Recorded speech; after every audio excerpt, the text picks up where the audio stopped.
గద్దర్ ఉత్తమ నటుడు అవార్డు తగ్గేదేలే అని గడ్డం కింద చెయ్యి పెట్టి రుద్దుతాడు కదా, అదేనుల్లా పుష్పరాజు. ఆ సినిమాలో నటించిన అల్లు అర్జున్కు గద్దర్ ఉత్తమ నటుడు అవార్డు ఇచ్చిండ్రు.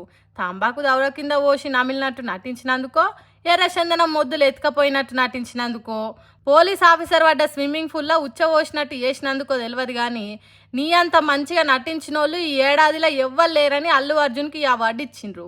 ఇక గద్దర్ ఉత్తమ నటి అవార్డు నివేదిత థామస్ అనే హీరోయిన్కి ఇచ్చిర్రు. 35 కథ కాదు అనే సినిమాల మంచిగా నటించినందుకు ఈ హీరోయిన్కి ఇచ్చిండ్రు. గద్దర్ ఉత్తమ దర్శకుడు అవార్డు కల్కి సినిమాకు డైరెక్షన్ చేసిన నాగశ్విన్కి ఇచ్చిండ్రు.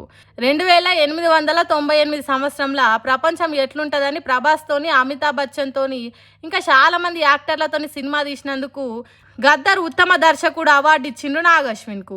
అట్లనే కల్కి సినిమాకు గద్దర్ ఉత్తమ చిత్రం అవార్డును, మొత్తం తెలంగాణ యాసలో తీసిన పొట్టేల్ అనే సినిమాకు 2వ ఉత్తమ చిత్రంగా, 3వ ఉత్తమ చిత్రంగా బ్యాంకులో పనిచేసుకుంటా బ్యాంకు పైసలే వాడుకొని ఎవరికి దొరకకుండా బయటపడ్డ ఓ బ్యాంకు నౌకరి దారి కథ లక్కీ భాస్కర్ సినిమాకు 3వ గద్దర్ ఉత్తమ చిత్రం అవార్డు ఇచ్చిండ్రు.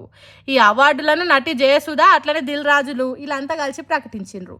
అయితే దీని మీద మంచి నటనకు దక్కిన గౌరవం అని కొందరంటే, గద్దర్ పేరుతోనిచ్చే అవార్డులు ఎర్రచందనం దొంగలకు, పైసలు వాడుకునేటోళ్ళకి ఇచ్చుడైందని ఇంకొందరు అంటుర్రు.